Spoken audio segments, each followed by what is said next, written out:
Dears, its me Manisha Harilal. ഇന്ന് അച്ഛൻ്റെ family ആയിട്ടുള്ള എല്ലാവരും കൂടി ഞങ്ങളൊരു ഗേൾസ് ട്രിപ്പ് പോവുകയാണ്.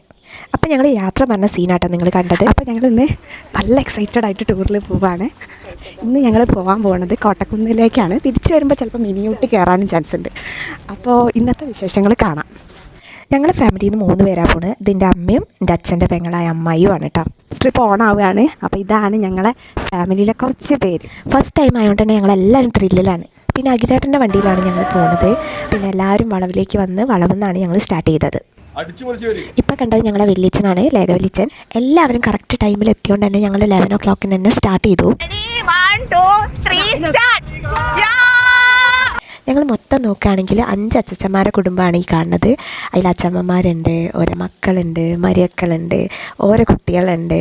അങ്ങനെ ഞങ്ങളെല്ലാവരും കൂടി ഒത്തുചേർന്ന് ആദ്യമായിട്ട് പോകുന്ന ഒരു ട്രിപ്പാണ്. കാണുമ്പോൾ ഞങ്ങൾ ഒരുപാട് പ്ലാൻ ഇടും, പക്ഷെ നടക്കില്ല. ഈ തവണ ഞങ്ങളൊരു ഫംഗ്ഷന് എല്ലാവരും കൂടി കണ്ടുമുട്ടിയ സമയത്ത് ഇതെന്തായാലും നെക്സ്റ്റ് വീക്ക് തന്നെ പോകണം എന്നുള്ള പ്ലാനിലായിരുന്നു. അങ്ങനെ ഞങ്ങൾ നെക്സ്റ്റ് വീക്ക് തന്നെ ഇതിന് ഇറങ്ങി. എപ്പോഴും കാര്യങ്ങൾ നടക്കണമെങ്കിൽ ഇതാണ് നല്ലത്. പെട്ടെന്ന് പ്ലാൻ ചെയ്യുക, പെട്ടെന്ന് എക്സിക്യൂട്ട് ചെയ്യുക. പിന്നെ ഞങ്ങളുടെ ടീം ചില്ലറ ടീമൊന്നുമല്ല കേട്ടോ, അപ്പാര വൈബാണ്. പരിപാടി സ്റ്റാർട്ട് ചെയ്ത മുതൽ എൻഡ് ചെയ്യുന്ന വരെ ഒരു എനർജി ലോസ് ഇല്ലാത്ത പൊള്ളി ടീം. ഫുൾ ഫാമിലി ആയിട്ട് ആദ്യമായിട്ടാണ് ഞാനിങ്ങനെ ഒരു ട്രിപ്പ് പോകുന്നത്. നല്ല രസമുള്ള എക്സ്പീരിയൻസ് ആയിരുന്നു. ഇനി പെട്ടെന്ന് തന്നെ അടുത്ത ട്രിപ്പ് ഞങ്ങൾ ഓണാക്കും. ഞങ്ങൾ ആദ്യം തന്നെ മലപ്പുറമുള്ള കോട്ടക്കുന്നിലേക്കാണ് പോകുന്നത്. അവിടേക്ക് ഞങ്ങൾക്ക് മണ്ണൂരിൽ നിന്ന് ഒരു 1.5 മണിക്കൂർ മാത്രമേ യാത്ര ഉള്ളൂ. അവിടെ ഞങ്ങൾ വേഗം എത്തി. ഞങ്ങൾ മുള്ളാശ്ശേരി ഫാമിലിയിലെ 3 അച്ചമ്മമാരാണിത്. വത്സലച്ചമ്മ, രമാച്ചമ്മ, ശശിമച്ചമ്മ. ഞങ്ങളെക്കാളും സെറ്റാണ് അവർ. ഫുള്ള് ഡ്രസ് കോഡൊക്കെ സെറ്റ് ചെയ്ത് കണ്ടില്ലേ. ഞങ്ങൾ ഏകദേശം ഒരു 12:30 ഉള്ളിൽ തന്നെ കോട്ടക്കുന്ന് എത്തിയിട്ടുണ്ട്. അതുകൊണ്ട് തന്നെ വലിയ തിരക്കൊന്നുമില്ലേനു. ശരിക്കും പറഞ്ഞാൽ ഒരു വൈകുന്നേര സമയമാണ് ഇവിടെ സ്പെൻഡ് ചെയ്യുക ഒന്നുകൂടെ രസം. പക്ഷേ ഞങ്ങൾ ഒരു ഫുൾ ഡേ സ്പെൻഡ് ചെയ്യാന്നുള്ള പ്ലാനിലാണ് ഞങ്ങൾ കുറച്ച് നേരത്തെ ഇറങ്ങിയത്. ഞങ്ങൾ അവിടെ എത്തിയപ്പോൾ തന്നെ ഞങ്ങളെ വലിയ അച്ഛൻ്റെ ഫാമിലീൻ്റെ വക നല്ല ചൂട് ടേസ്റ്റി ചായയും നല്ല മുരിഞ്ഞ ഉഴുന്നുവടയും ഉണ്ടായിരുന്നു. അത് ഞങ്ങൾ കഴിച്ചിട്ടാണ് ഞങ്ങൾ എല്ലായിടത്തും കാണാൻ സ്റ്റാർട്ട് ചെയ്തത്. പിന്നെ ചായ കുടിയും പിന്നെ കുറച്ച് നേരം കഥ പറച്ചിലൊക്കെ കഴിഞ്ഞ് ഞങ്ങൾ ഇനി കോട്ടക്കുന്ന് കാണാൻ ഇറങ്ങിയിട്ടോ.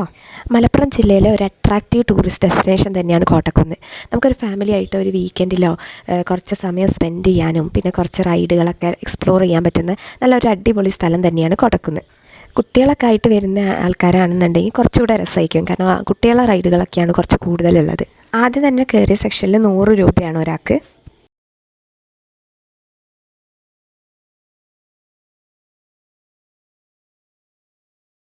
ഈ സെക്ഷനിൽ കുട്ടികൾക്ക് നല്ല രീതിയിൽ എക്സ്പ്ലോർ ചെയ്യാൻ ഒരുപാട് റൈഡ്സ് ഉണ്ട്. ഞങ്ങളെ ഗ്യാങ്ങിലുള്ള കുട്ടികളൊക്കെ നല്ല രീതിയിൽ എൻജോയ് ചെയ്യുന്നുണ്ട് കേട്ടോ. അവർ നല്ല ഹാപ്പിയാണ്.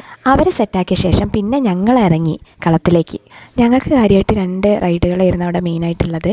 അത് 2 ഞങ്ങൾ കയറി എൻജോയ് ചെയ്ത്. വെയിലായതിൻ്റെ കുറച്ച് ബുദ്ധിമുട്ടല്ലാതെ ബാക്കിയൊക്കെ നല്ല രസമായിരുന്നു.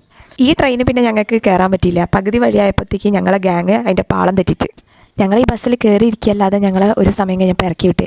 കാരണം ഓവർലോഡാണത്ര. പിന്നെ ഞങ്ങളതിൽ കയറിയതുമില്ല, കുട്ടികളൊക്കെ കയറിയിട്ടോ. പിന്നെ ഞങ്ങൾ എക്സ്പ്ലോർ ചെയ്തത് 16D വിഷ്വൽസ് ആണ്. കുറച്ച് പേര് മാത്രം കയറി, നല്ല ഇഷ്ടപ്പെട്ടു എല്ലാവർക്കും. പിന്നെ ഞങ്ങൾ കയറിയത് മിറർ ഹൗസിലാണ്. അതും എല്ലാവർക്കും ഇഷ്ടമായി. പിന്നെ ഹൊറർ ഹൗസിലും ഞങ്ങൾ പോയിരുന്നു കേട്ടോ. അത് പോയി വന്ന പേഴ്സണാണ് ഈ കാണുന്നത്. ആരും കാര്യമായിട്ട് പേടിച്ചിട്ടൊന്നുമില്ല. ഉച്ചയ്ക്കുള്ള ലഞ്ച് ഞങ്ങൾ ഓൾറെഡി സെറ്റാക്കിയിട്ടാണ് വന്നത്. ബിരിയാണി ആയിരുന്നു കേട്ടോ. ഞങ്ങളുടെ നാട്ടിൽ നല്ല ടേസ്റ്റായിട്ട് ബിരിയാണി കിട്ടുന്ന ഒരു സ്പോട്ടാണ് ടോപ്പ് ടേസ്റ്റ്. അവിടെ നിന്നാണ് ഞങ്ങൾ ലഞ്ച് സെറ്റാക്കിയത്. എല്ലാവരും കൂടി ഇരുന്ന് ഒന്നിച്ച് കഴിക്കുമ്പോഴുള്ള രസം അത് വേറെ തന്നെയാണ്. ഞങ്ങളെല്ലാവരും അത് ഒരുപാട് എൻജോയ് ചെയ്തു. ഇതാണ് ഞങ്ങൾ അഖിലേട്ടൻ, ഞങ്ങളെ ഏക സാരഥി. ഭക്ഷണമൊക്കെ കഴിച്ച ശേഷം പിന്നെ ഞങ്ങൾ കുറച്ച് നേരം ഗെയിം സെക്ഷൻസൊക്കെ നടത്തി. ആദ്യം തന്നെ കുട്ടികൾക്കുള്ള ഗെയിമാണ് ചെയ്തത്. ഒരു നല്ല എൻജോയ് ചെയ്തു. അതിന് ശേഷമുള്ള ഞങ്ങൾ കുറച്ച് ഗിഫ്റ്റൊക്കെ റെഡിയാക്കി അവർക്ക് കൊടുത്തപ്പോൾ അവർ നല്ല രസമായിട്ട് എൻജോയ് ചെയ്തത്. ഞങ്ങളും കുറച്ച് ഗെയിമൊക്കെ ആയിട്ട് കുറച്ച് നേരം അങ്ങനെ സ്പെൻഡ് ചെയ്തു. പിന്നെ അവിടെ എല്ലാ സ്ഥലങ്ങളും കണ്ട ശേഷം ഞങ്ങൾ അവിടുന്ന് നേരെ മിനി ഊട്ടിയിലേക്ക് പോയി. So do wait for our second part. Okay then by.